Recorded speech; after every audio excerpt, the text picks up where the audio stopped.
All right, we are live. Hello, everyone. Good morning. Welcome. Thank you so much for joining this session. The power of legacy in family leadership.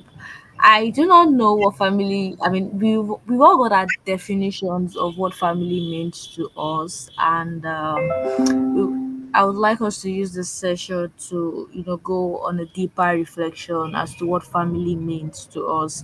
So we have our speakers on stage already here. As you can see, we have Pastor Gabriel Ajibade and we have Dr. Abdulmajid Akorede. I'm going to be reading out their bios shortly and then we're going to get right into it. Also, happy Independence Day to the Nigerians watching this. All right, so our first speaker, Pastor Gabriel Ajibade, he has over 28 years of distinguished service as a project cost management consultant across public and private sectors in Nigeria. His professional journey has culminated in his role as resident quantity surveyor at the Federal University of Technology, Mina, where he served until his retirement in 2011. He is an ordained pastor and education in leadership and character development, and he also holds a master's degree in theology with a specialization in leadership, complemented by certifications in counseling and psychotherapy. Wow. As a marriage counselor and certified cognitive behavioral therapist, he is committed to helping individuals and couples navigate emotional and social challenges, unlock their potential, and reshape their thought patterns for success to help them draw, proven methodologies and psychotherapeutic tools. Pastor Ajibade's professional affiliations include mentorship in the Counseling Association of Nigeria and the African Network of Professional Counselors. On the personal front, he has enjoyed a fulfilling marriage with Mrs. Olubumi for over 37 years, blessed with children and grandchildren. I don't know if you're watching this yet, so please give a round of applause to Pastor Ajibade. Then our second speaker coming on is Dr. Abdul Majid Akorede Kodri. Dr. Abdul Majid hails from Ogun State, Nigeria. He obtained his bachelor's degree from Bayero University in Kano and he graduated as the best student in his department in 1998. He later earned a master's degree from the International Islamic University Gombak in Malaysia in 2012, and he has a PhD in educational psychology from Sultan Idris Education University, also in Malaysia in 2016. He has participated in several conferences, workshops, and seminars locally and abroad. He's currently the director of Dean Foundation Schools and the lead consultant at Harmony Concepts Education Solution in Delta State, Nigeria. He pioneered online training platforms for school owners and educators to equip them with the knowledge and skills for best practices. Dr. Abdulmajid is also a certified counselor, a member of CASIN, and the chairs of the Human Capital Development Committee of NAPS chapter. He also holds a membership in PEEF and is a fellow of IHNR Nigeria. And last but not the least, Dr. Abdul Majid is also happily married with children. Our host, Dr. Rashidat Adetomu Oke Olaniyan, is going to join us soon, and she is also a family and marriage therapist and a coach with a doctorate from Ruxburg Institute of Social Entrepreneur in Switzerland. She has a degree in in mass communication and she is also a school directress. Dr. Rashidat is internationally certified as a counselor. She is the CEO of Royal Amity and the CEO of Teens World Professional Services. She is also an initiator of Mashrov Aged Charity Initiative. Dr. Rashidat, popularly called Olori Adetoun, trained at M Solution International Consulting Firm, the Institute of Marriage and Family Affairs in USA. and she also trained in attitude development international, and she's an associate of family system engineer. Dr. Rashidat is a member of the Counseling Association of Nigeria and the African Network of Professional Counselors. She is also a fellow of several institutes across Nigeria, Canada, and the UK. That's in the US and the UK. She is the author of Couples Appreciation, and she is currently pursuing another master's in family and marriage therapy. And last but not the least, she doubles as a radio host and a dedicated wife and mother. So I hope you can see, and I hope you know from all the profiles that I just finished reading, that we have so many. I mean, our speakers and our hosts are loaded. They're loaded with so many experiences. So just sit back and relax while you enjoy from them. So we're gonna have Pastor Gabriel speaking first, and it's gonna go on now. Pastor Gabriel, you have the floor, sir. Thank you very much. Good morning to everyone, and especially if you're in Nigeria, we are celebrating our independence today. So it's a public holiday, and we rejoice with the country. Uh, it's also a privilege to be on this platform to share with you on the main theme, how today's choices shape tomorrow's leaders. But I'll be speaking specifically on integrating leadership skills in marriage. That is my topic.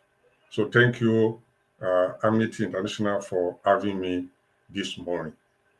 So talking about integrating leadership skills in marriage, I want to start by saying that leadership does not start when someone is given a title or a position or an office. Leadership is a function of daily choices that we make in the home, at work, and even in interacting with people all along. And integrating this into marriage, because marriage is an institution where leadership is first practiced. That is why we say that if somebody fails in marriage, it usually affects other areas of life. So in the home, how couples relate and whether they connect with respect or the home is built in unity or there is discord at home, it usually spreads to other areas of life. And that is why the family sets the tone for leadership in different aspects of life.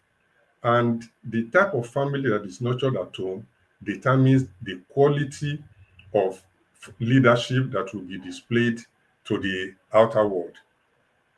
Now, let me also add that the purpose of this session is not only to help marriages to succeed, but to build systems that will help marriages become stronger so that different individuals from the home, the husband, the wife, the children, they are able to contribute to the well-being of the society. So this is where we are starting from. So let me talk about understanding what marriage is. Because of the prevalence of different philosophies and different ideologies around us, there's a confusion on what marriage is. And because of that confusion, it spreads to several other areas. Now, first of all, uh, talking about leadership, I will integrate it with marriage. Talking about leadership, we know that leadership is not just by bossing around people, it's not by enforcing what you want or what you think, it is not by commanding or controlling people. Leadership is about influence, it's about responsibility, it's about service. So this is where it begins from. This is where leadership starts from. On having this understanding and now bringing it to marriage, but both the husband and the wife, they have to understand that leadership at home depends on the examples that they set. It depends on the atmosphere that is created at home. It depends on the values that they believe in and the values that they project and the values that they display. So marriage, as I said, is a combination, is an atmosphere where you have the man, the woman, and the children building, living together in unity, in a safe atmosphere, in a conducive environment, so that they are able to nurture one another, nurture their children, nurture anyone under their care in such a way that that person is able to live an authentic life and is able to take what he or she has learned at home into the outer world. So whatever is displayed in the public space or at work, whatever is displayed there is a function of what has been learned at home and the values that have been imparted at home. So, and in order to do this, marriage has to be presented like a model, because the marriage now becomes the model that serves as what people display outside their homes. Marriage is not determined by, marriage is not by overshadowing the other one, the other party, whether the man or the woman, not even by overshadowing the children, but in a home where everybody is able to bring forth, to display his talent, his gifts, and when he goes to the outer world, he's able to live it out. So a healthy marriage distributes responsibility. It distributes responsibility. The husband and the wife, they provide necessary guidance for the children, while they are also helping each other in their various development. And marriage is a place where each person's strengths and weaknesses are discovered, and you work to the strengths of each party. Now, look at it this way. If you are working in a team, every team combines the strengths and weaknesses of every member. Now, it is the ability to work together and to work on the strengths of each person that makes the team to succeed. For instance, a football team, the goalkeeper's responsibility is different. The forward liners, the strikers' responsibility is different. The defenders. So each person now plays according to his strength in order for the team to succeed. In the same way in marriage, marriage is the place where the strength of each party is maximized so that there is success.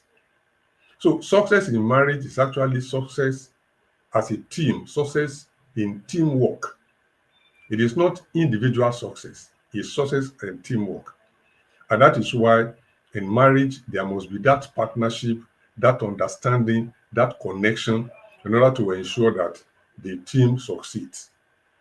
There are various things we see in leadership positions in organizations that may not work in the marriage, in the sense that in leadership organizations, many leadership organizations, leadership can be impersonal. You just walk in and just push people all around. And because you are responsible for payment of their salaries, even when whatever you demand is out of place, the followers or the team members may be compelled to positively respond and not to complain, because that is where their daily bread comes in. But in marriage, in order for marriage to succeed, there must be that emotional closeness and empathy that helps each person to flourish. The way you will see a team collapse if there is no coordination, if there is no cooperation, is the same way a marriage will collapse if there is no emotional closeness, if there is no empathy, there's no understanding. So it's important that we get this at the beginning. Failure at home can have more lasting consequences than failures at work. Because once the home front, that is why you find that if someone is passing through some emotional distress at home, it spills over to the workplace. You find that productivity is reduced because of the emotional stress at home. And that is why these leadership skills that we display, the way you are able to run a team in the workplace for the team to succeed, for you to achieve your aim, is the same way at home. The family needs to be seen as a team, and all the skills that you bring into play in your workplace that makes that team to succeed, you need to bring it also into the family so that the family also is able to succeed. So let me share some core leadership skills that is required so that there is success at home, there is success in the marriage. The first leadership skill is vision setting. In the workplace, when you have a team or when you want to start a business, the first thing you work on is your vision. What do you want to achieve? And you probably even set timelines that in the first 6 months of this business, you want to get here. In the first 1 year, in the first 5 years, in the first 10 years, you craft a vision and attach timelines. And that becomes what guides you in the course of the business. In the same way, marriage also requires having a vision. In fact, the first thing I do when I have to engage in premarital counseling, before the marriage is even consummated, the first thing I do is to help them to craft a vision for their marriage. These days, we find a lot of people going to marriage, they just walk into it. They don't even have any idea. They just expect some miracles to just happen at any time. But it does not work that way. You paint a picture of the future that you want to build together in marriage. You paint a picture of the type of relationship that you want, the conversations you'll be having, the place you like to stay. In the next 6 months, in the next year, in the next 5 years, where do you see yourselves? In the next 10 years, in the next 20 years, where do you see yourself? You craft a vision like that. You have a vision of financial goals, just like in business where you have your financial goals, what you are producing, how much you believe that you can sell, what is the total sales, how will you apportion the resources that come in, is the same way. So in marriage, you have your financial goals. You also have parental goals. How many children do you want to have? And even begin to prepare for their education. I was impressed by a young man that I met a couple of years ago. He had just finished from the university. He just started work. He had not even met the woman that he will marry. But he already had a bank account where he started saving for the children's education, that is an example of somebody with a long-term planning. So the same way, a couple, they need to have that vision, that goal. And they need to even design their lifestyle choices. These days, when you see a couple for their wedding, the wedding day, they exhaust all their resources. And then after the wedding, they're having to live on borrowed income. It is a sign that there was no real plan for the home. So just as a marriage, like a business, we need vision. In the same way, a marriage must have vision. Without vision, a marriage will just begin to drift into routine. And that is the beginning of frustration. So vision is necessary in order to that is one of the skills that we see in leadership that you bring into your marriage. Have a vision. What do you want to do? Where are you going? With the experience in Nigeria now, you find some people, the woman is planning that after the wedding, she wants to relocate either to the UK or to Canada. But the man is comfortable with what he's doing in Nigeria, does not have plan to relocate. So those are different visions that needs to be aligned. So visions is very important. Vision helps in determining where your direction in life. The same way, having a vision helps to give direction to the marriage. It gives purpose to the marriage. And you are able to direct your resources into a single direction. But where you are pursuing something else and the other person is pursuing something else. In fact, one other area I need to mention is whether the woman will even work or not. I've been involved in some relationships where the man does not want the woman to do anything. He wants the woman to stay with the children, to take care of the children when they are growing up. But the woman says, no, I also want to work. My parents didn't send me to the school, to the universities to study, for me to just sit down at home. So different visions, which need to be aligned. So vision, as important as vision is in leadership, in the workplace, vision is also very important in the marriage as one of the skills that needs to be inculcated, to be integrated in marriage. The second one is communication. Communication, I see it as the lubricant of any relationship. That is why you find a relationship where there is no communication, gradually the relationship will just die down. If you have somebody that in the past 10 years you have not had any conversation, that relationship is not alive. So the way effective communication is very important in leadership is also very, very important in marriage. Communication creates clarity.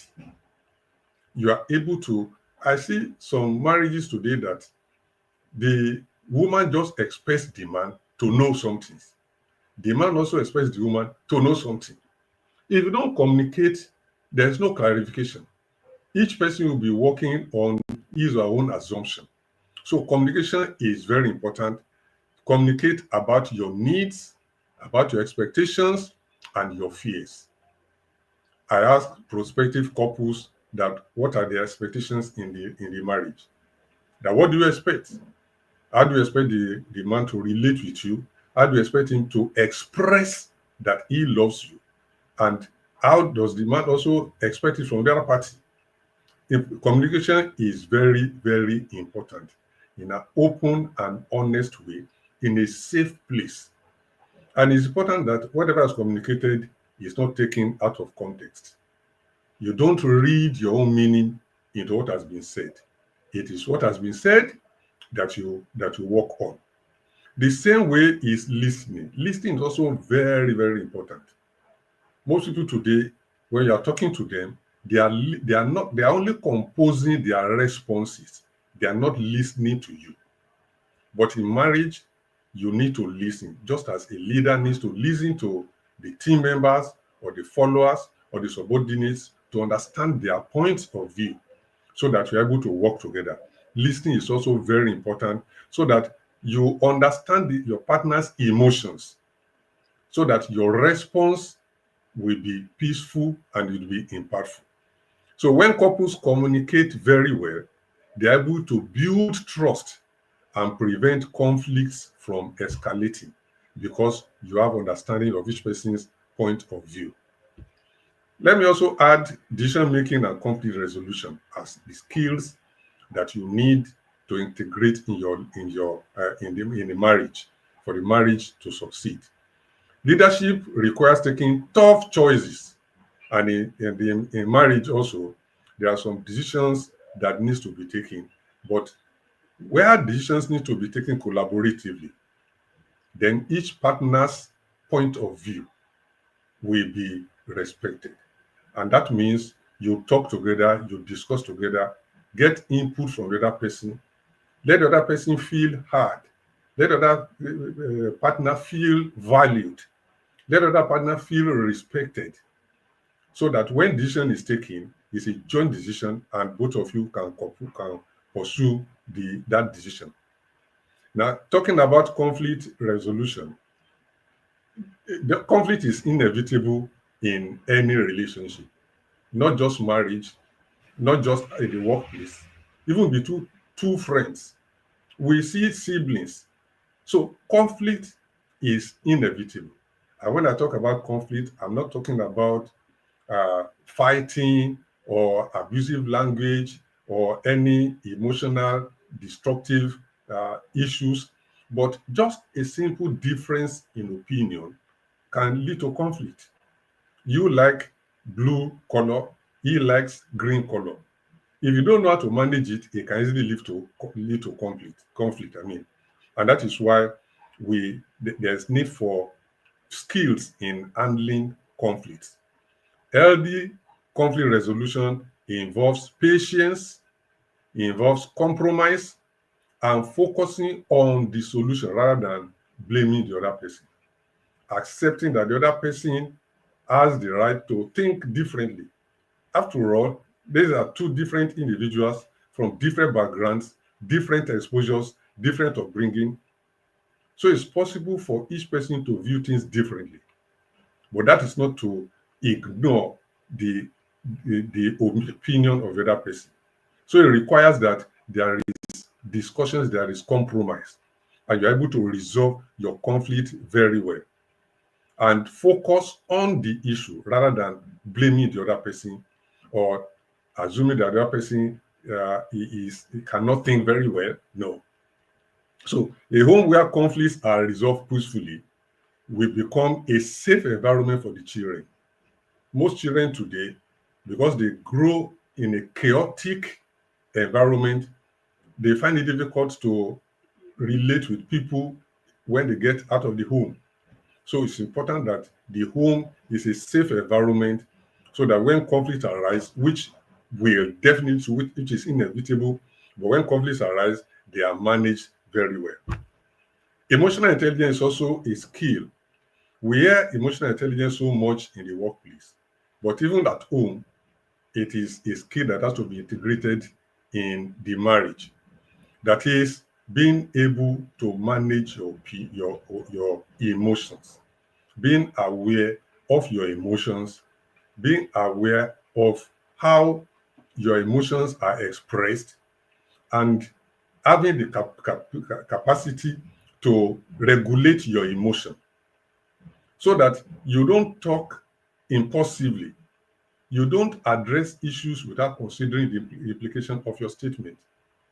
And being aware of how the other party is likely to interpret what you say. So that you're not just talking, not minding whether it is positive, whether it's negative, whether it is healthy, whether it sustains the home, whether it contributes to the peace in the family, or just talk, this is how you feel. That is not the proper way. In the workplace, you are sensitive to what you say to people, especially if you are talking to your superiors. You don't talk to them anyhow. You talk with respect. And an emotionally matured superior also will talk with respect even to the subordinates because they are human beings. They have their own emotions as well. So at home, these are skills that need to be brought in so that you are able to manage yourself. Sometimes when there is a volatile relationship interaction at home, we tell the men that, see, just take a walk. In taking a walk because of an emotionally charged atmosphere, it is part of emotional intelligence because you are giving yourself space so that you can manage the emotions very well. So emotional intelligence is also very, very important so that even when you disagree, you don't disagree disrespectfully.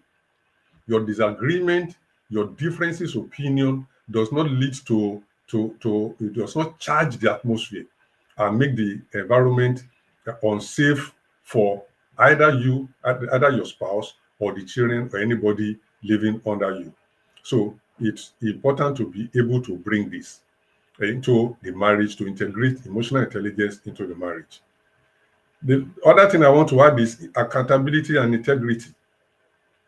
In a workplace, you are accountable to somebody. You are even the managing director is accountable to the board. So this sense of accountability needs to be brought in the marriage. Where there is no accountability, there's no integrity in a relationship, it will collapse. That relationship, leadership itself will collapse. So in marriage, integrity is shown by keeping promises, by being honest and being transparent.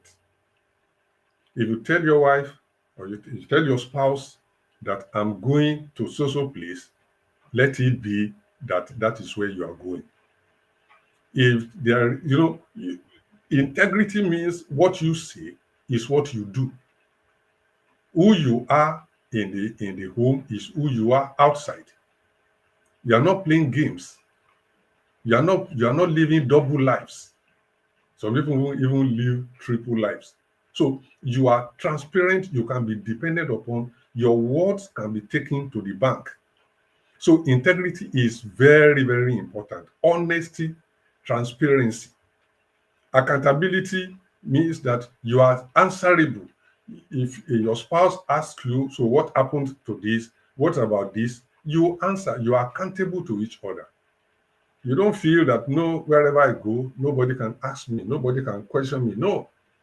In a marriage, the way there is accountability in the workplace, accountability also needs to come into the marriage.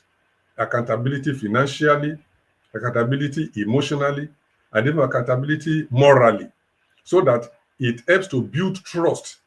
And then you can set a proper model for the children and people under you to emulate. I also mentioned adaptability and growth mindset. Leadership is not static in any place. There's always training. You are always going for this certain training to improve your skill, to improve your capacity, to help you to handle bigger things. The same way in marriage. Marriage also is not static, because when you marry at the beginning, the first 1 year, the experience is different from the 5 years. For instance, from the beginning, you marry just two of you. Before you know it, children come. As children come, you need to adapt yourself to not become a mother and a wife, just as the man becomes a father and a husband. So, and then as children grow, you need to be changing your parental interaction, parental skills, because the way you relate with a child under 6 is not the way you relate with a child when it becomes a teenager. It's not the way you relate with a child when it becomes an adult. So you need to keep changing. So, and financial requirements will also be shifting. What was sufficient in the first 2 years of marriage will not be the same amount, will not be sufficient several years later. So marriage is a place where you keep growing. So it is important to have this growth mindset. As challenges come, you are growing to meet the challenges. You cannot operate with the mindset of the first year in marriage. You cannot use that mindset to operate after 10 years of marriage. So there must be growth. So in marriage, you don't become so rigid that no, this is what I am, this is what I can do. I cannot go beyond this place. There must be that growth so that you are adapting, you are growing, you are growing. Now, and when you do that, your children will enjoy it very well, because children will learn the necessary skills and values that they need to function in the world, in the outer world. It is by observing parents that children learn. They will learn the necessary skills. When a child goes into the world with inadequate skills to meet the challenges of life, you see the child withdrawn. From my experience, I see a lot of people who claim to be introverts to be from homes where the necessary skills that they need to thrive in the outer world were not given to them. They did not see it. So they don't have it. And because of that, they withdraw into themselves. So it's important that children see the love, the respect, decision-making skills, how conflicts are handled at home. All these become values that they take into the outer world. And when a couple develops, when they model healthy relationship skills, they raise children that are confident, they are responsible, and they are respectful. They can confront the challenges of life. They have the necessary skills, and they are confident to confront those challenges. And the whole community will be better for it. As we say that the home is the microcosm of the society. If the home is healthy, the home is thriving, and the home is good, the same way our society will be good. So it's stronger marriages help to develop stable families, and stable families help to develop wonderful and healthy societies. This is why we need to integrate all these skills into the marriage. A father who shows respect to his wife is teaching his son how to treat women, and is teaching his daughter what to expect from a man. Now imagine if you have a society where this is practiced.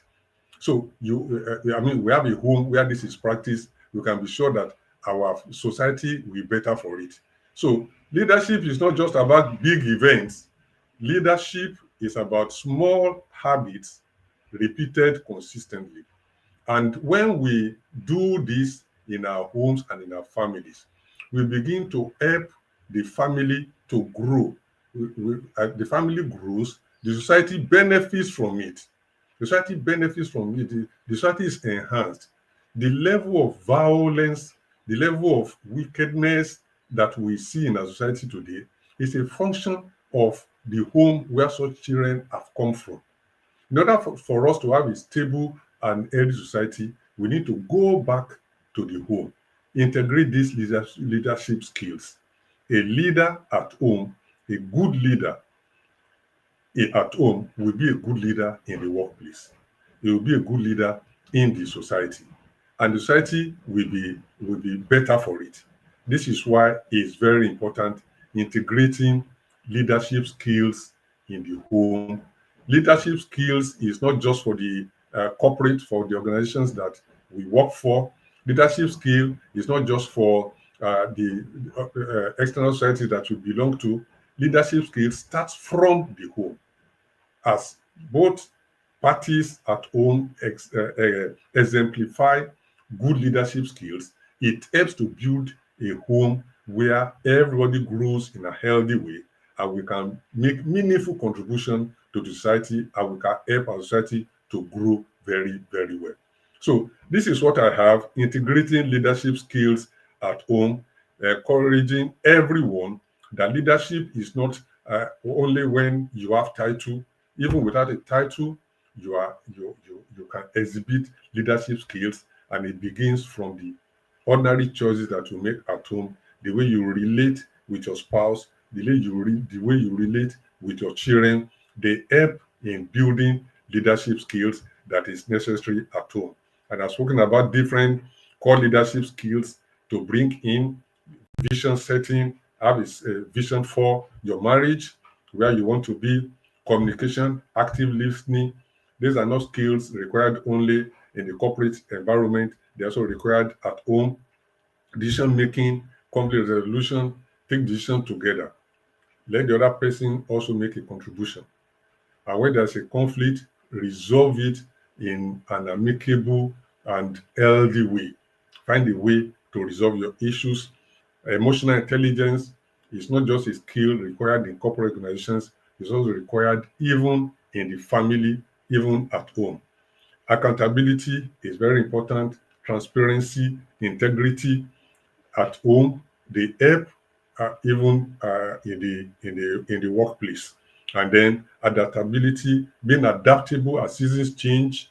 As seasons change in your marriage, you are adapting, you are changing, you are learning new skills, you are growing yourself, and then all this will really help to forge a family where the children are healthy, the children are supported, and children can go into the outer world to face the challenges of life with confidence, because they have already learned the necessary skills that they need from home.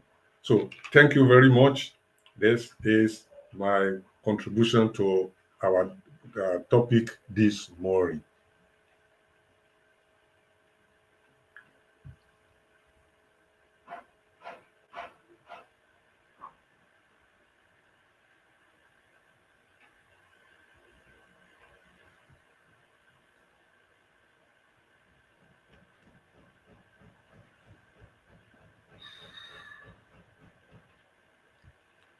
Yes, over to you.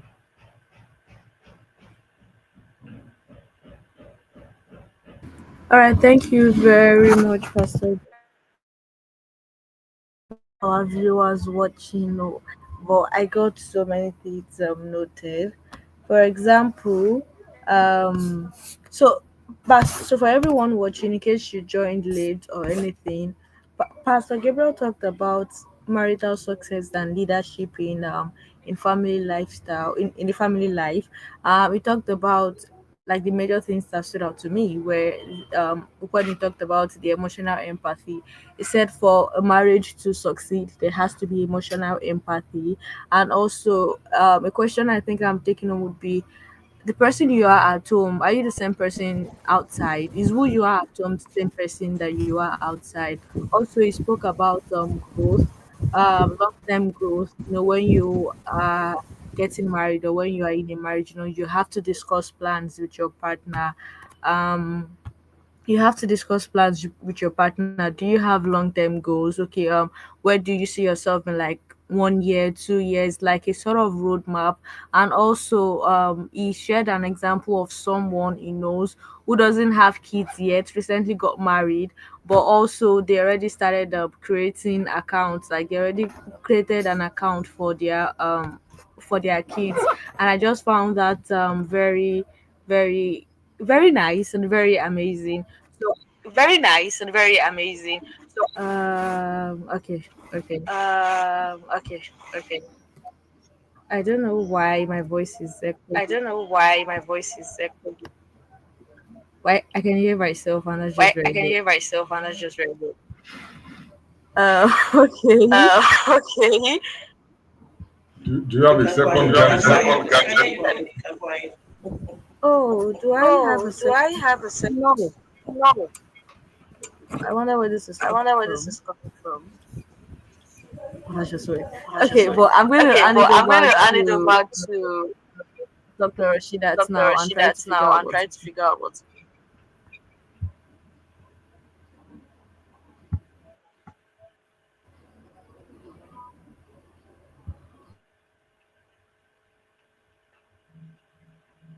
For taking over while the network was really misbehaving and yanking me on and off for a very long time. Good morning, everybody. I'm Dr. Rashida Adetun Okeolanio. I am the host, at the same time, a speaker here. I'm the brain behind Freya Lamity Academy, and I would like to appreciate Pastor Gabriel Achibade for the beautiful talk he had given to us this morning, integrating leadership in marriage. Without leadership, the home will be in confusion. That's just it. Without leadership, wherever you are, an organization, there won't be a way forward because everyone will want to lead, everybody will want to speak at the same time. And that's why leadership is very, very important. And of course, you know that when it comes to leadership in marriage, it's not about you saying that I'm the boss, but it's about you carrying everybody along. That's the duty of a leader, as he has also told us. We will be moving next to our speaker, the next speaker, Dr. Abdulmajid Dr. Abdulmajid Akorede. Akorede. I will be reading I out will be reading his. out his. Can you hear me? Yes, we can hear you. Yes. So I Okay, think thank you I very I much. think I figured it out. So Dr. Abdulmajid, if you are joining with two devices, I think one has to be the volume has to be reduced. So I think that's where the echo is coming from. Dr. Abdulmajid, can you hear us?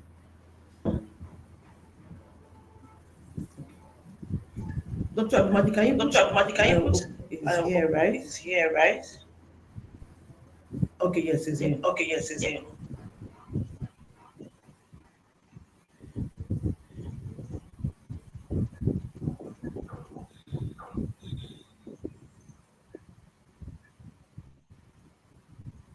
Okay. So Okay. Dr. So Abdulmajid Dr. Abdulmajid Akorede Quadri Akorede Quadri hails from Ogun hails State. from Ogun State.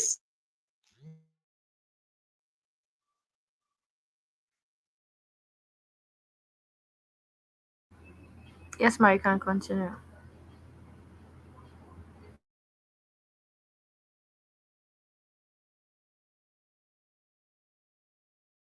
You are muted, ma.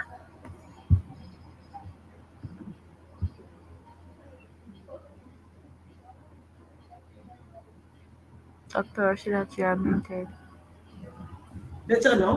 Okay. Better Yeah. now? Yes. Okay. Dr. Abdulmajid Akorede Quadri hails from Ogun State, Nigeria. He obtained his bachelor's degree from Bayero University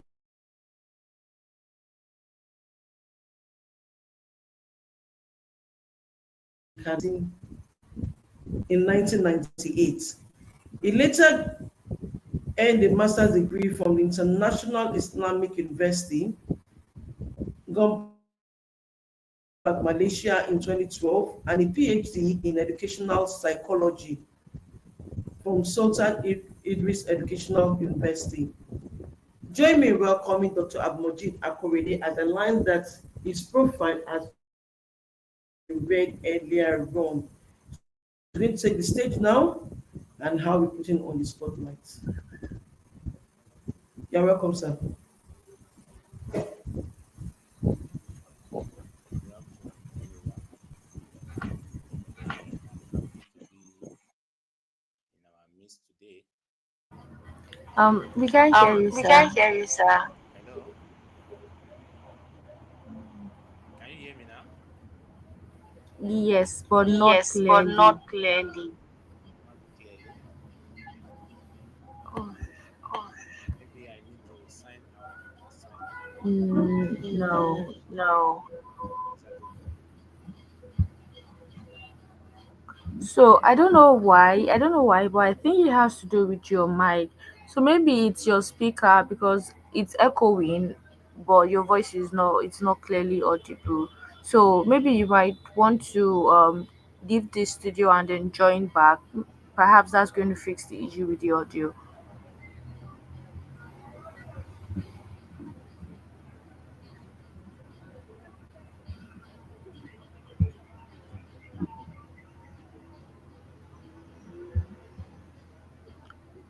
So while we are waiting for Dr. Abdulmajid to come back in, Dr. Rashidat, you can continue, ma.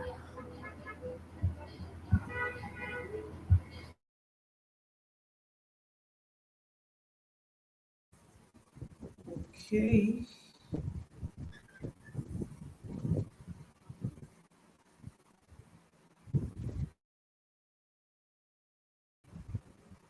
Okay, so is Firdaus there so that she can help share the slide?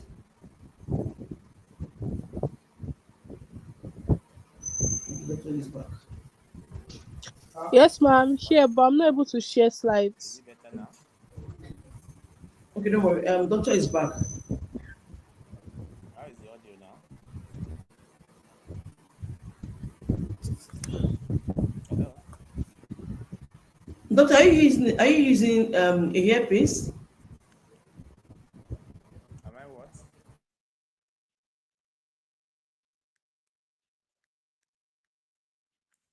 If you have, maybe.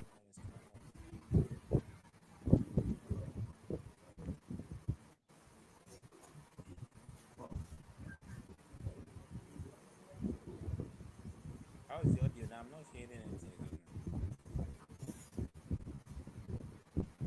still low, still very low.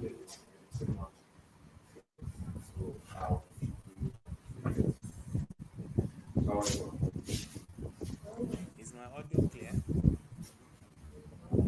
It's a bit better. It's getting better. Getting better. Getting better. I'm Yes. listening with only one single.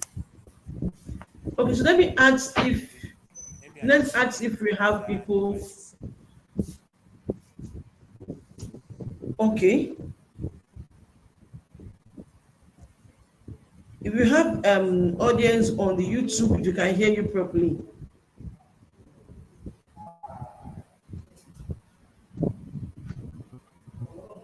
Okay, so while we try to sort that out, I will need to.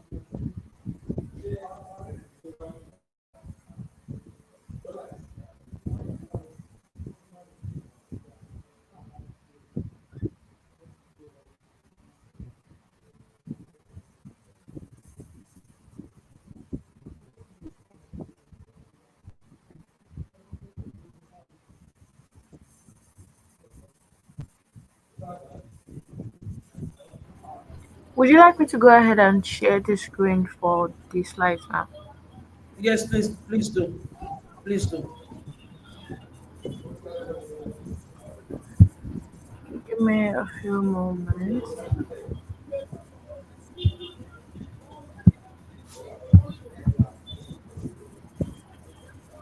Alright, I'm uploading it already.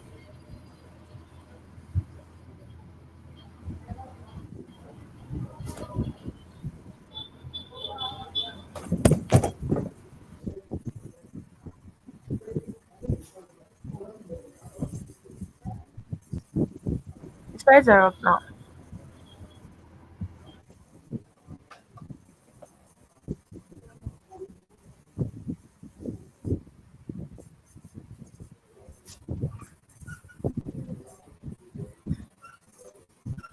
Hello? Okay. Thank you. It's better now, So I right? said earlier, yes, it's better, doctor. So I can stop sharing my slide and let doctor take over. Okay. Okay. Good afternoon, everyone, and it's good to meet ourselves on this platform where we are discussing the issue of leadership. I'm Dr. Abdulmajid Akorede Kodri, as earlier announced, and I'll be discussing about the topic leadership skills in everyday life. Leadership skills in everyday life. Leadership is the process of influencing or guiding others to work together on a common goal. The process of influencing or guiding others to work together to achieve a common goal. It involves a person's ability to inspire, motivate, and enable a group of people to accomplish something they couldn't on their own achieved. What you intend to do alone, it may take a longer time for you to achieve that. But when you want to do it as a team, under a particular leadership, the possibility of achieving it in a very short time or a specific period is very guaranteed. So leadership inspire, motivate, and lead in achieve what is not ordinarily possible for an individual to achieve. But as a team, you can be able to achieve that. It's also important for us to know that leadership is not limited to a formal title or position. Like the president of the country is a leader in the country, the governor of a state is a leader in the state, the chairman of a local government is a leader. All those ones are formal setting. But leadership is not limited to a formal title or position. It is a social process and a set of actions that anyone can engage in. As a father in the house, you are a leader. As a owner of a business, you are a leader. In a community, you can have a leader. In your workplace, maybe you have a business, you can be a leader. It's not necessary it has to be in a formal setting. And the importance of leadership is very vital in everyday life because it provides direction and purpose. It is not just about guiding large organizations, but also about the small daily interaction that shape our lives. When you interact with people, you interact with people, either in your businesses, maybe in the market, or you interact with people in your community, or you interact with people on the street, or you interact with people even inside the bus. You are going from one position or destination to the other. You are staying 20, 30 minutes together. You can have some discussion and you have some interaction with yourself. That period that you had together, it means a lot. And you as individual, there's no way you can live in isolation. One way or the other, we have opportunity of meeting a lot of people. At work, for example, good leadership fosters a positive work environment. It improves communication, it boosts morale, and increases productivity. Leaders help to minimize mistakes and inspire hard work by setting a good example. That is leadership at workplace. In a community leaders initiate projects, volunteer for causes, and speak up about issues to encourage others to take collective action. They help solve social problems and create a sense of shared responsibility. In our community setup, is not a formal setup, but we have leaders that will take care of some certain things that is coming up in the community that we find ourselves. So in everyday life we are having, the roles of leadership is manifested. And that is why it is very, very important for us to have the skills that is required for us to lead well in everyday life. And we are coming to that. At home, for example, which the former pastor have mentioned, leadership can be seen in a family dynamic, such as a parent guiding their children or a sibling taking initiative to organize a family event. It is about taking on responsibility, listening to others, and working together to achieve shared goals in a family setting. And we have been seeing that. And the issue of leadership skills in family setting has been explained. Then we have what we call self-leadership. The most fundamental form of leadership is leading yourself.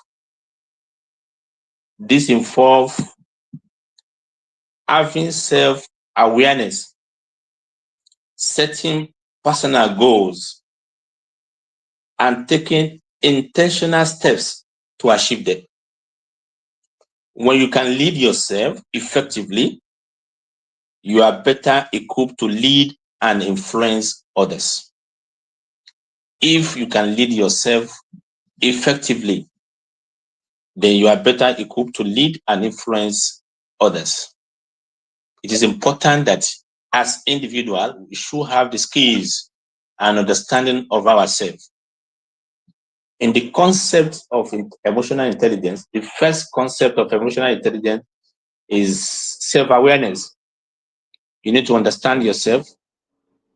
You need to know what you like. You need to know what you dislike.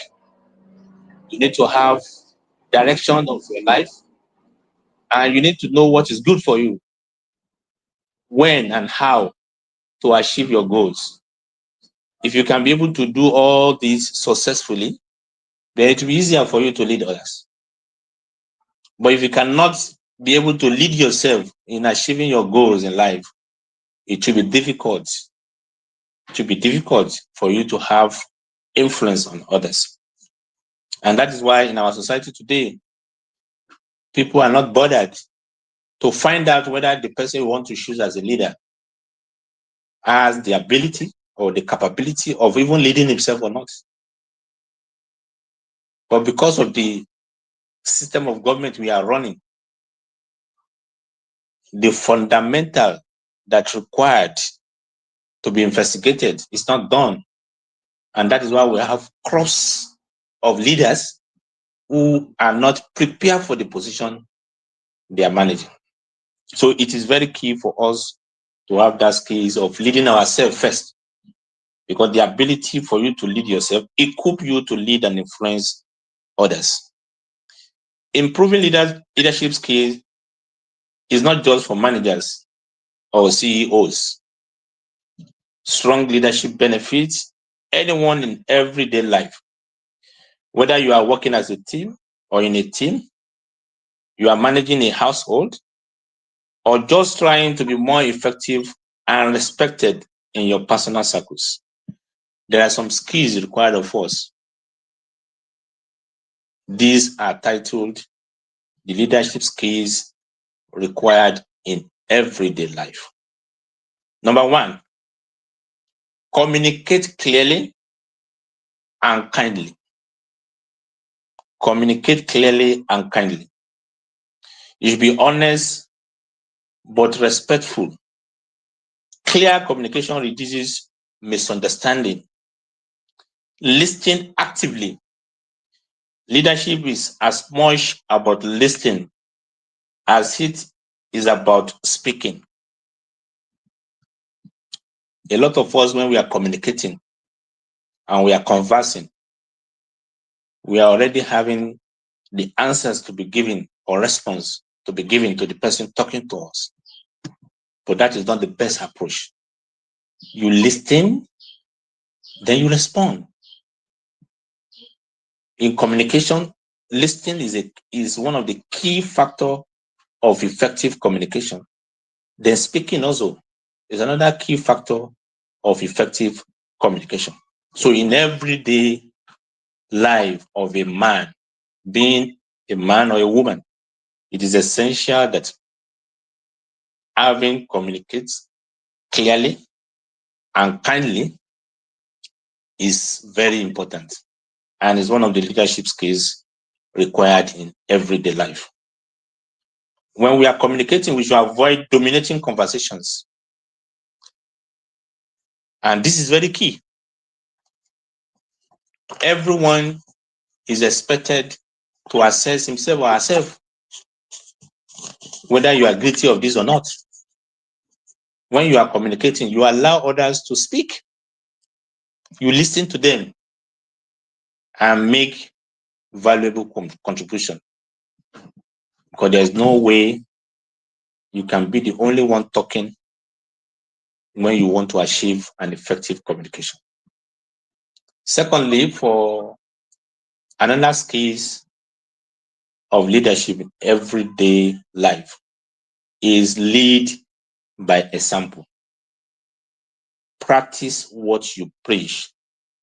People follow behavior more than words. Be on time, respectful, and accountable. Show integrity even when no one is watching you. Even when no one is watching you in your daily activities. Either you are dealing with people, you are running a business, you are a leader in the community, you have transactions together with other people, even with your family.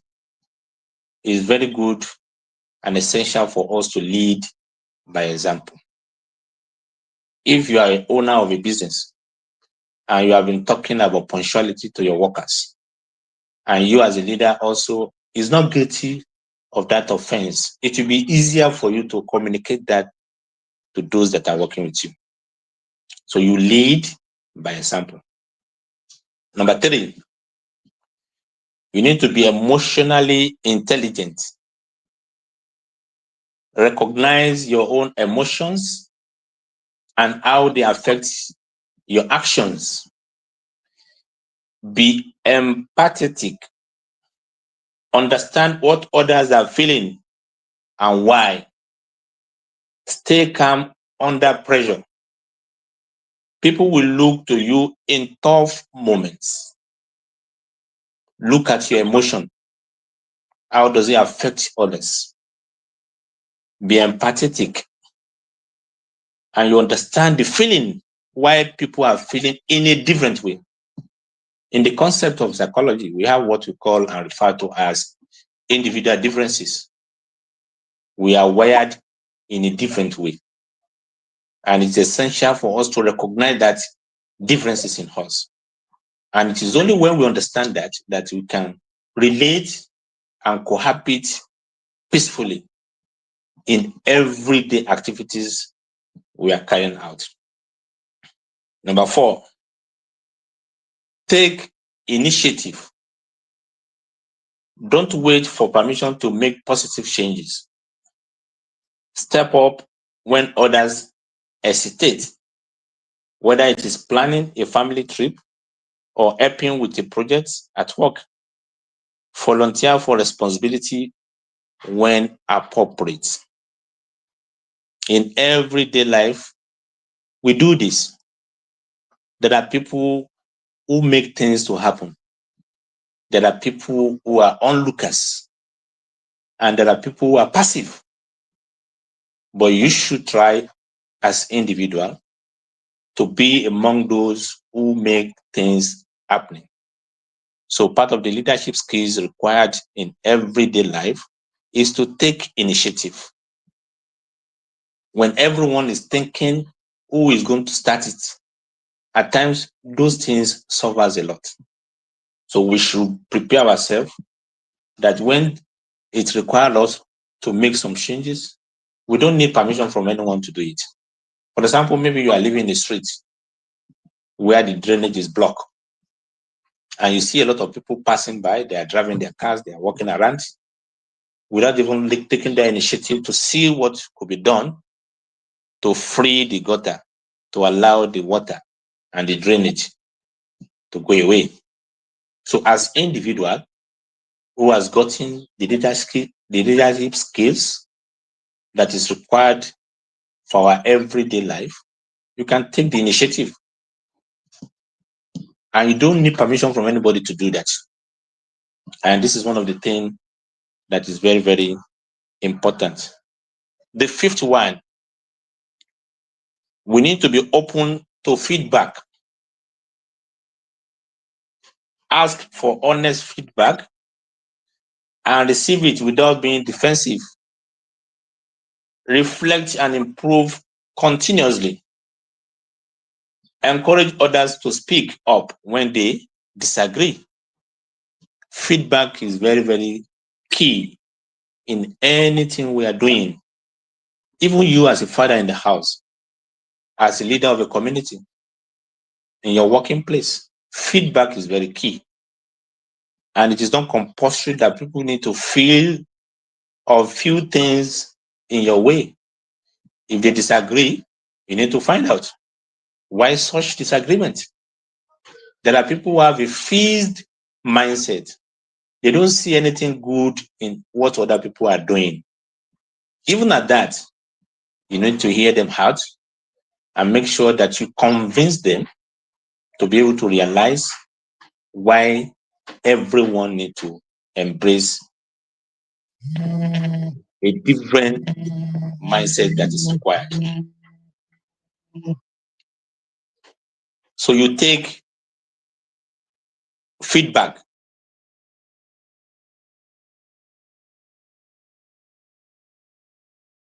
definitely come. There's no way we can run away from it.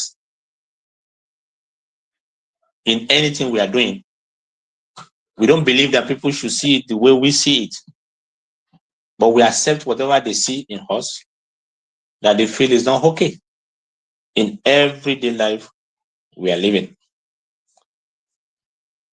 The sixth one, problem solve constructively. Focus on solutions, not just the problems. Stay calm and gather facts before reacting. Involve others in brainstorming when appropriate. Don't assume you always know best.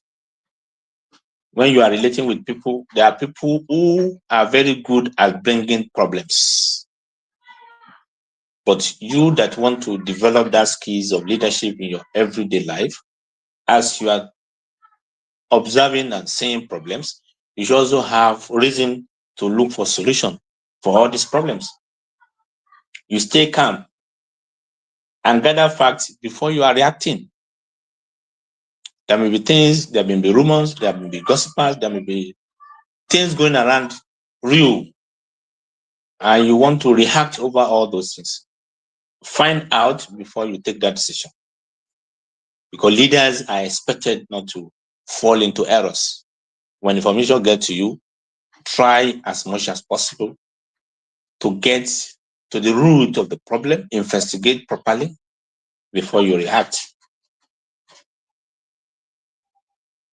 And when you are taking a decision, do not take the decision alone. Brainstorm with others, because you don't think, or you shouldn't have the feelings that you know more than all, or you are better than everyone. When we have 2 wise men or 3 wise men, whatever decision they want to take, of course, will be more stronger than when only one single person is taking that decision. Number 7, you have a clear sense of values. Know what you stand for and act consistently. When making decisions, align them with your values: honesty, kindness, fairness.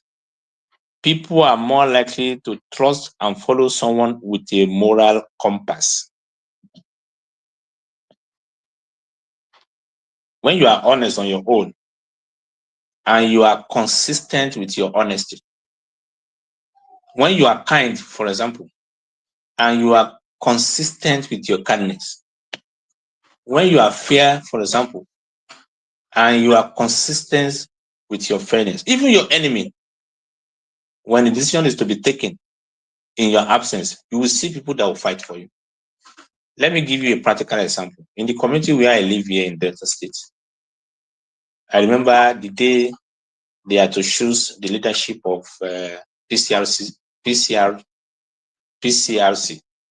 That's the police, the community policing. I was not at the meeting, only for the representative to come to my house later and said, I have been appointed as the treasurer of the community. See, I was not at the meeting. I never show any interest that I want to be part of the leaders. But they said they have concluded, they have agreed, and it is me that they have chosen as their treasurer. I was not there. People can fast for me. Then I was nominated in absentia. I don't know what they have seen. People must have been observing, they must have been seeing, and they must have reached a conclusion that the person we want for this position is this person. So when you are doing things, even when you feel no one is observing or seeing what you are doing, keep doing what you are doing. There are people who are watching. God is seeing you, the Almighty. People around also are seeing you. And these are some of the leadership skills required in our everyday lives. You know, a lot of people do things for people to praise them. They do things for them to be seen. But there are a lot of people who do things as well. They do it for humanity's sake without even knowing whether people are observing them or not. There are people who go to orphanage homes. There are people who go to correctional center, and you see them feeding the people there, the less privileged. You see a lot of people giving out scholarship. without even announcing themselves. But people are watching, people are observing. When there are opportunity for people that required integrity and honesty and kindness, they will remember them for good. Then the 8th one is empower others. We've been talking about the leadership skills that are required for everyday life. And we are on point number 8. Empower others. Encourage others to take initiative and grow. You, as a leader, or someone who is nurturing or aspiring to be a leader, if you have achieved in life, you also try as much as possible to nurture others to grow. There's a concept in psychology that says all achievers, they are selfish people, except very few. Because many achievers, if they have achieved, they have the feeling that they should remain where they are without anybody meeting them up. If you have gotten your PhD, for example, in the community where you live, and you have some young and vibrant youth growing up there, you can encourage them. If you are a successful businessman, for example, and you have a lot of youth there looking for a white-collar job, you can encourage them, advise them, guide them on how to grow. Because the more the merriment. When we have a lot of people who can support others, it makes the work easier. But if you are the only one supporting everyone that are less privileged in that society where you live, there will be a problem. Share credit and celebrate team wins. Be a mentor when you can. Offer guidance without micromanaging. You offer guidance without micromanaging. It is very, very key to understand that. Be a mentor to others. When you are a mentor to others, it makes their journey easier and faster for them. The areas where you have suffered and spent 10, 15 years, it will be easier for you to guide your mentee to do it within a very short time. Number 9, as part of the leadership skills required in our everyday life, is to keep learning. Read, observe others, and reflect on your own actions. Leadership isn't a destination, it is a continuous process. Learn from mistakes and don't let ego block growth. We should keep learning and don't assume you have achieved. I remember after my PhD program, my supervisor, the professor, told me that Dr. Majid, this is the beginning of the journey. You have just been given a certificate to start the journey of research. You don't assume that you have arrived, but you are just starting the journey. Our reading habits in our contemporary lives, very, very poor. Readers are leaders, and leaders read. You need to understand a lot of things. You see things in a different perspectives. You realize how people can reason. When you read and understand how people feel other things in their own area, then it will be easy for you to reach a conclusion. So you keep reading and you keep reading. And number 10, which is the final one, is to balance confidence and humility. Own your strengths, but acknowledge what you don't know. Admit when you are wrong. True leaders don't need to prove they are always right. They build trust by being real. For the fact that you are a leader at any level, either at workplace, in a community, in your businesses, at home, being a leader doesn't make you to know everything. Acknowledge that you have some mistakes, you have some shortfalls. And when you are wrong, agree. Just like between the husband and wife, there are men outside there, because of their ego, they have the feeling that there's no way they can ever say sorry to their wife. And you, as a boss in the office, you have the feeling that your co-workers or those who are working for you, there's no way you will say sorry to them. We should learn how to say sorry, because there are times you may be wrong. And when you are wrong, you agree. When you are having business transaction with people and you are at fault, agree when you are wrong. When you are doing that, you are exhibiting one of the leadership traits or skills required for everyday life. Man cannot live in isolation. It is essential for all to understand what is leadership, like I've said.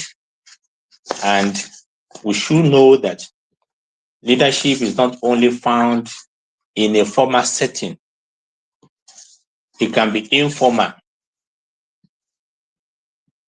whether at work, in the community, at home, even self-leadership.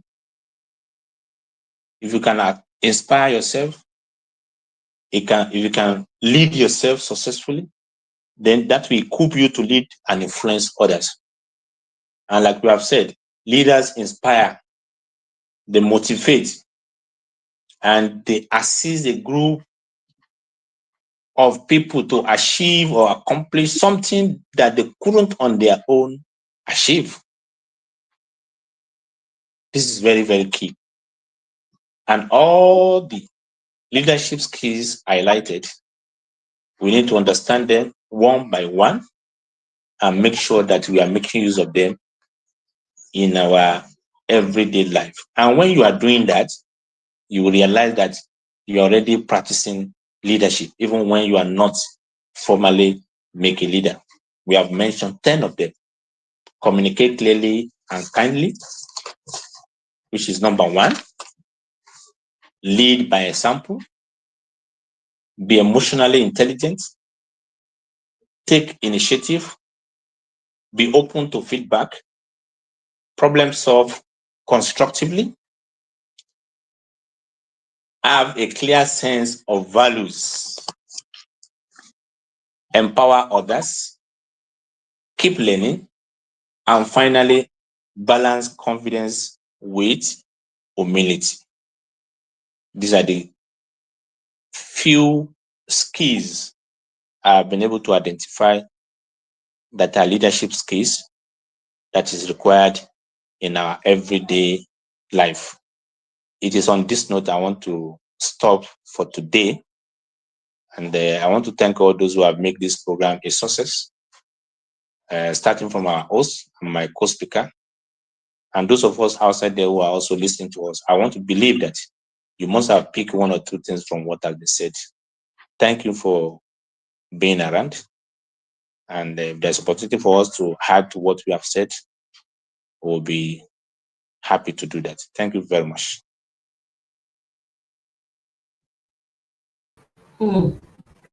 Thank you very much, Doctor. Thank you very, very much. You said you didn't know why you were not at the meeting, but you were chosen as a leader for the PCLC. But of course, with all these skills that you have listed, why would they choose you as a leader? You've answered the question yourself. Alhamdulillah, Belami. Thank you very much, Doctor. I would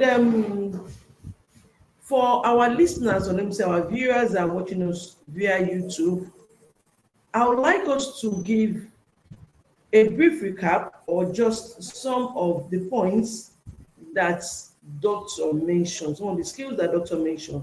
Can you put them in the chat box and let's see those of you that are able to pick one or the other?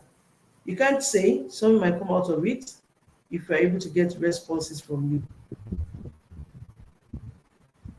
1, 2, 3.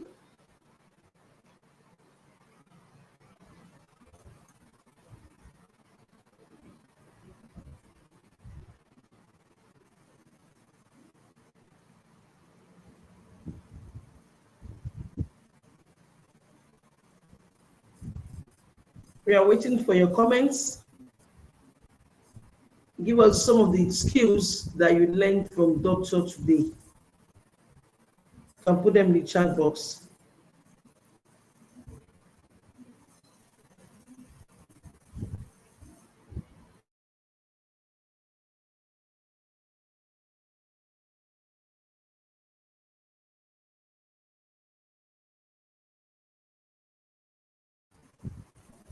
Thank you. Temidayo said, balancing confidence with humility. That is very powerful. Balancing confidence with humility. Because sometimes when we are confident of ourselves, we get carried away and our humility is lost. But finding a way to balance that confidence at the same time be humble with it is something that is very powerful, and we all need to learn about it. So somebody else, we need more. Let me get 2 more people or 2 more points.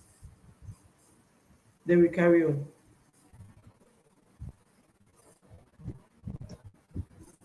We are waiting. While we wait for that, I would allow Abida to please share my slide. And when the comments come in, I will read them out. Thank you very much. So I'm here to speak about marital success and leadership in family success. Marital success and leadership in family success. If you look at it very well, look at this diagram on our screen very well. It says, when the roots are deep, there is no reason to fear the wind. It's an African proverb. When the roots are very deep and we have winds blowing around, do you think that the wind can blow off the tree, or it's going to stand? How strong is it going to be? If you look at it, you realize that when the roots, leaders and readers, thank you, Rafael, that they will be leaders and readers, thank you very much. When the roots are very deep, they become very strong. And even when the wind blows, it's very difficult for it to blow it off. But when the roots are very shallow, or let me say they're shallow, it becomes very easy for it to blow off. Why I'm starting with this is to let you know that marriage is the root of every family system. When the family system is built on a strong marital foundation, you realize that whatever is coming in, wherever the wind is coming from, wherever the challenges are coming from, there is no how it's still going to stand. That's because the foundation is strong. When the marital foundation is very weak, then the family system will surely be weak also. Thank you very much. Leaders set clear sense of values. Leaders are integrity driven. Very good. If you look at this diagram also here, it says, if you look at it very well, the first diagram shows us a couple, that's the father and the mother, and what is in between? Their love is broken. The other one, it shows that they're standing together and their love is intact, while the other one has a child in between. If you look at it very well, think deeply about this, realize that when parents are divided, confusion will surely set in. And what happens? Leadership is going to be weak. Who are the children going to follow? Is it the father or the mother? Who are they going to follow at the end of the day? Because you don't know who to go with. And that's why you find that we have parental alignments. Parental alignment means that a child will want to go along with the mother and leave the father. Or sometimes align with the father and leave the mother. And that's when you realize that one of the parents instigates the children against the other parents. And what happens? Confusion. When confusion sets in, not only the parents that are affected, but what is really affected? The children. So you don't know where to move to, you don't know the direction to move to. And that's why you look at the society today now. Society is in disarray. Because most of the children are just out there, they don't know where to move to. Yes, they have parents at home, but are the parents, are they aligned? No. I remember Pastor Adibala speaking about vision and mission. Yes, when the vision of a couple aligns or their mission aligns, there is no how the family system is going to be strong, and the children will have something to build upon. But when you have the first picture that we have here, parents divided, there's confusion, there's weak leadership, the children are also confused and they go their separate ways. And in fact, the children, if they don't even know what leadership is all about, because everybody wants to be a leader, everybody wants to speak, everybody wants to do things at the same time. I know when we are going to do things at the same time, what happens? We don't achieve whatever we want to achieve. Is it that you achieve it what you're supposed to achieve in maybe in a minute or 2 minutes, you might be achieving it in hours. So let's look at the other picture. The other picture says parents united. When parents are united, there is a clear direction and there is a strong leadership. You know who is taking what. The father leads, the mother supports, the children they follow. But when we don't have that, and you just have when you don't have that, that's the end. But when they come together as parents, the children have a clear vision of where they are going to. For example, you are traveling, you have the driver that is driving, and you have the passengers in the car, or let me say, yes, you have passengers in the car and they are also driving with the driver. But the driver is the one with the steering. You can imagine when someone is saying that, no, take this, take right. The other one is saying, no, take left. And then when you say, no, let's stop. And then when you say, let's move back. What happens? There will be confusion.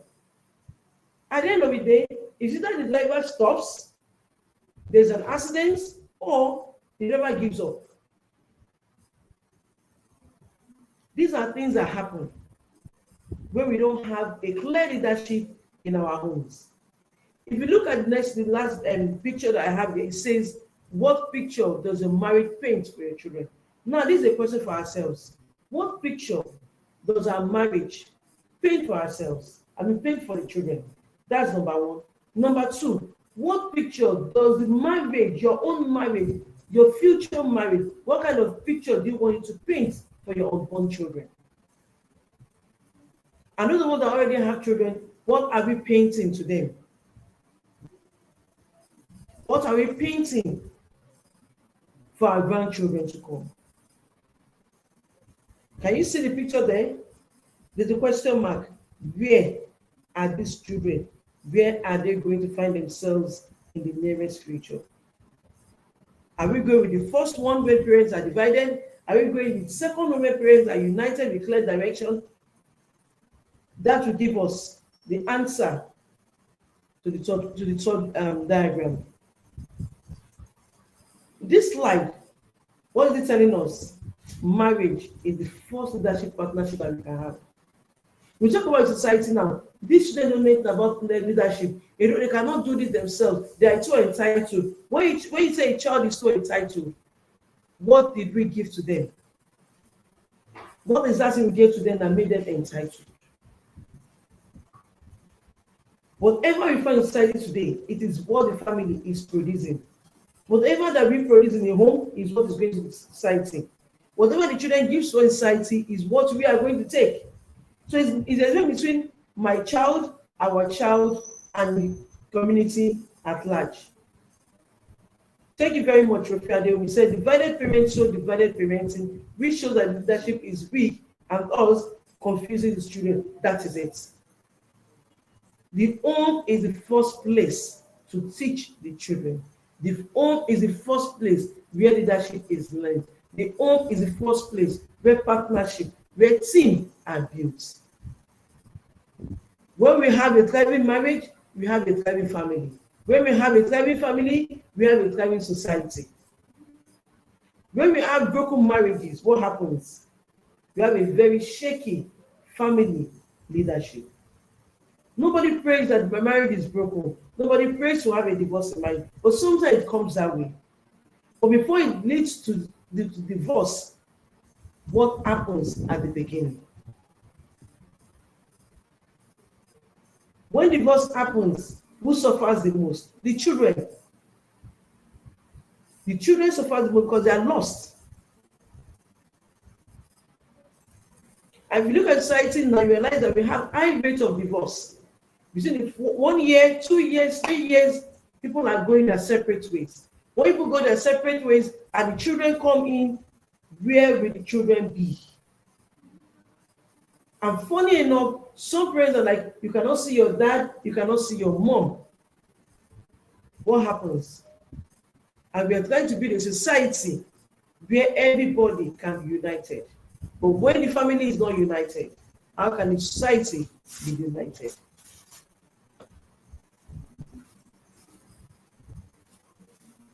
Marriage as the first leadership in partnership. Leadership starts in how couples decide and resolve issues. How do you decide issues in your own? How do you resolve it? For those that are not married yet and they are still also here, they are listening and they are watching us, you need to decide from the beginning of your marriage, from the time of your talking stage, how do you want your marriage to be? What do you want your family to dwell on? How do you want them in the next 5 years, next 10 years? Where do you want the family to be? Whatever legacy you give to your children now is what they will build on. How do you want to resolve your issues? Do you want to resolve your issues depends on your children? Do you want to resolve it where in a secret environment where yes, both of you are there, you resolve and it ends there? Or do you want to be shouting on top of your voices depends on the children? Where they learn that you have to shout before you can resolve things.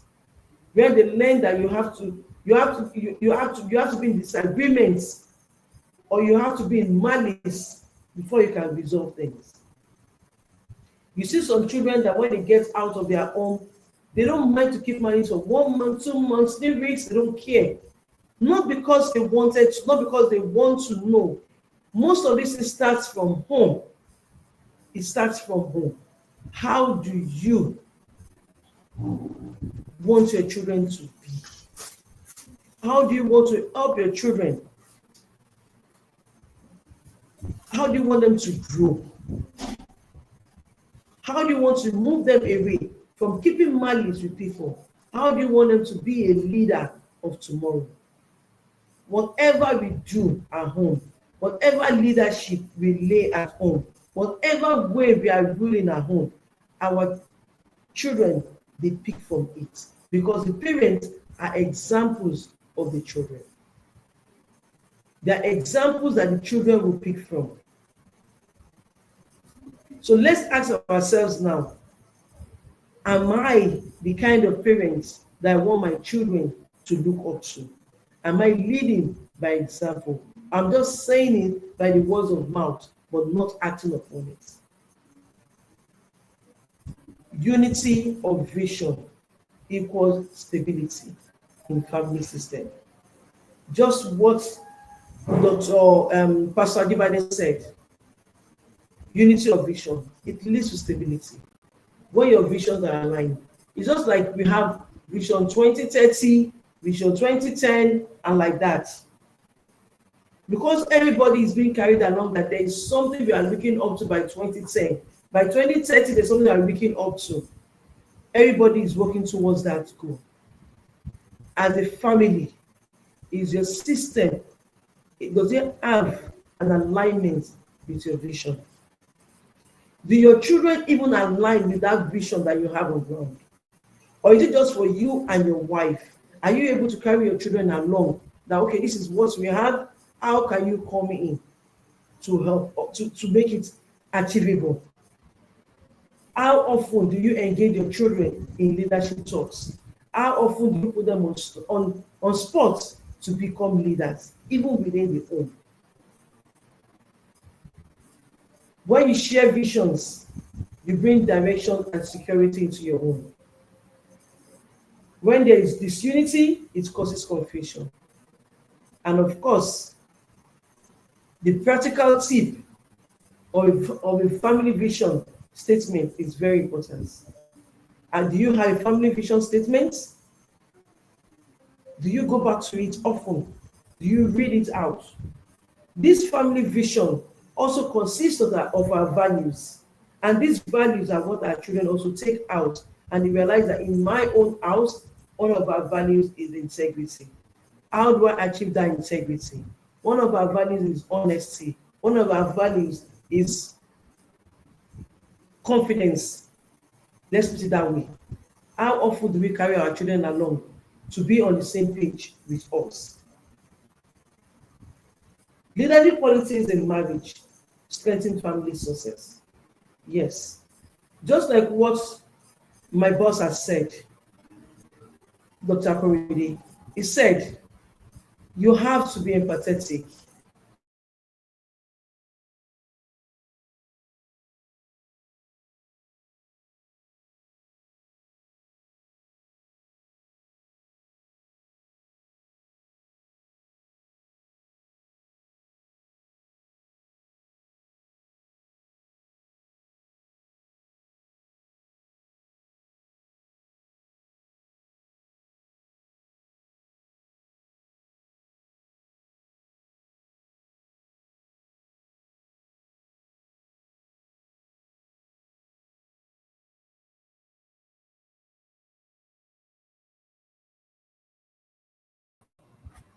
Okay, so I think doctors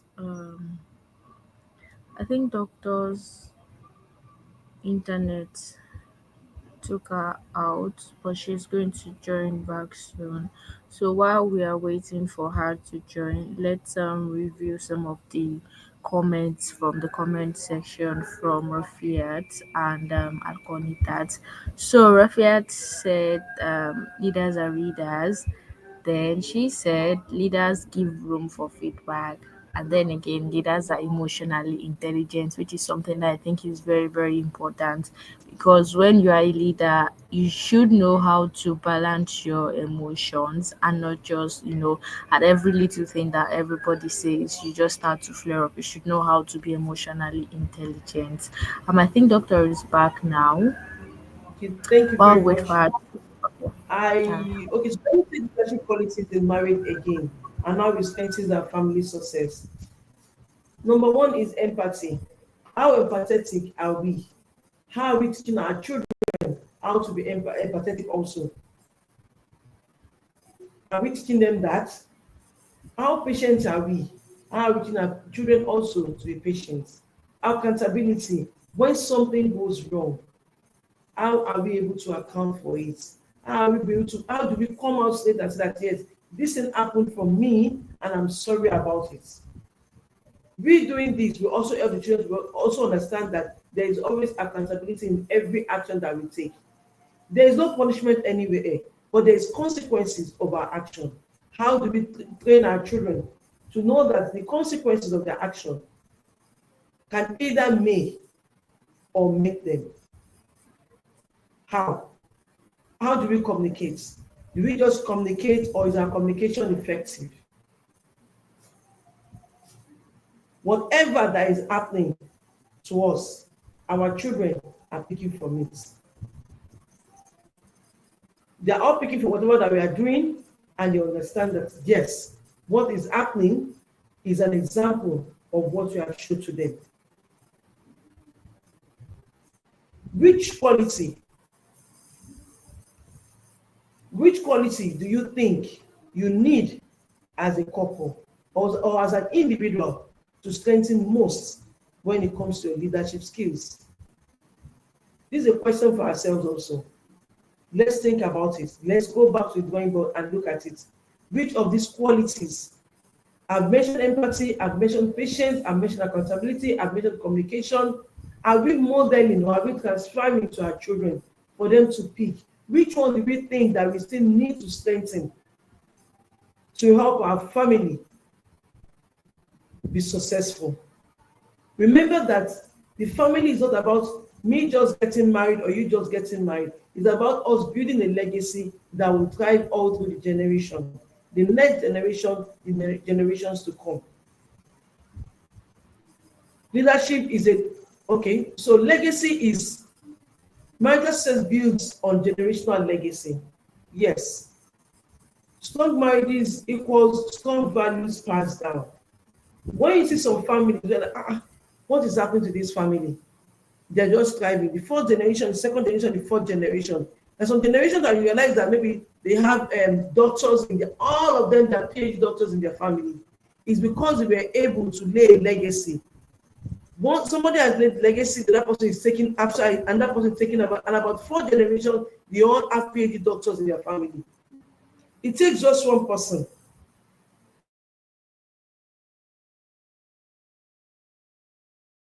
to others to develop themselves. It can be very difficult, but yes, we can achieve it. You will also notice that some of the things that have passed from our grandparents, our great-grandparents that are here, realize that something happened to my grandfather, it has also happened again. In our house, we don't do this. It's a taboo for us to do this in our house. These are part of the values that we pass down to our children. Which value are you passing or are you working towards to pass down to the children? Legacy is not about you passing down the wealth or you are being wealthy. No. It is also about leadership culture. When you say you're passing down wealth to your children, you're passing down money to them, you're passing down buildings to them. But you don't have a leadership culture to even maintain these things that you have passed down. Won't it crumble? I want my child to go to the best school. I want my child to go to this. I want to build out to my children. I want to make sure that I'm ready that by the time they grow up, they will not suffer. But if the leadership skill is not passed down to the children, all these things that we have built can crumble in a day. Another question for us: what will your marriage be remembered for? This question is not for the married alone, but also those people that are not yet married. What will your future marriage, what will it be remembered for? Marriage is not just about two people being happy together. It's about creating a leadership model that shapes the generation. I remember some weeks back, we had a program titled Passion to Profession, where we also spoke about understanding ourselves, our personality, the skills that we have, at the same time making it up into our profession, and we're also able to link it to leaders in our professions. Your passion to profession. So this is part of it. As parents, as couples, as a family, you have come together because you love one another, yes. But at the same time, are you passing down a good leadership model to shape your unborn generation? Everybody wants to leave something good down.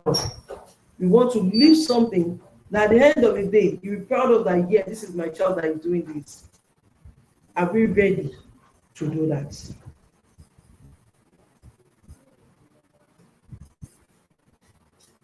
The power of legacy in family leadership did not just come in suddenly, but it is something that is built on research, because we realize that a lot of people that are going into divorce now, a lot of people that have broken homes, did not just start in a day. It is something, there is something there, a kind of trauma that has been living within them all through their lives. And if we continue that way, carrying all these traumas around, what do you think is going to happen to our children? Now, another question for us: do you believe that traumas are passed on to children? What's one leadership quality you want to strengthen in your marriage, individually, today, or in your marriage, generally? Thank you very much for listening, and we hope that one way or the other, you have been able to learn one thing from either myself, Dr. Akorede, or Pastor Ajibade. Is a research ongoing. There is um, there is a link that we can also share with everybody where we can come out together, fill it up, and let's see how leadership affects our family system. What do we really want to do at the end of the day? Should we continue to look at what is happening around the society and leave it to continue that way? Or are we ready to move on to help our society, our family to thrive in a better world? Remember, society is not just made up by itself, but it's made up by families that come together. If we say that your child is your child, remember that that child of yours is moved by society to mix with others. Thank you very much for listening and for joining us. I will be handing over to Abida. All right. Thank you very much, Ma. Thank you to our speakers. Thank you to the host. Thank you to everyone that joined. We hope you were able to take one or two things. In fact, not even one or two things. We hope you were able to take a lot of things. And for me, I'm taking a lot of things. But for me, I think like the top five things that I'm taking from everything that has been shared, right from the first speaker, that's Pastor Ajibade, to Dr. Abdulmajid, to Dr. Rashidat, and even from the comment section from Rafiat to Alkonitat TV to Timidayo would be number one, communication is a leadership skill, and number two, you need to seek for growth even in your marriage or even as an individual. And number three, you should try, don't even be a selfish achiever, because at the end of the day, if you are the only one who's growing in your community or environment, it will come back to it at you, whether you like it or not. Number four, divided parents show that that's from Rafiat. Divided parents show that sorry, um, being divided parents would definitely affect your kids, because when you are not united, when you don't speak with one voice at the same time, your kids are going to be very confused. So this just shows the importance of parenting in leadership, because kids, I think it was Dr. Majid that also shared how introverts, or was it Dr. Majid or Pastor but I'm not sure, but how introverts out there, when you make research and then you find out that okay, when they say they are introverts, you eventually find out that it stems from their homes, where they came from. So your role as a parent is so much more than just giving birth to kids and just saying, you guys grow up however you like. Well, kids are watching you. And then last for but not the least, from Temida, he said balancing confidence with humility is very, very, very, very important. So this just shows us or tells us that there are a lot of things that can be put together to ensure that you have a successful marriage, you have a successful home, and even as an individual, without when you are not even married yet, being a leader is a very essential skill that you need to have, because when you eventually get married, it's going to reflect in your relationships with your partner and with the rest of your family members. Thank you so much for joining once again, and also once again happy independence to the Nigerians. Do enjoy the rest of your day. Bye. All right.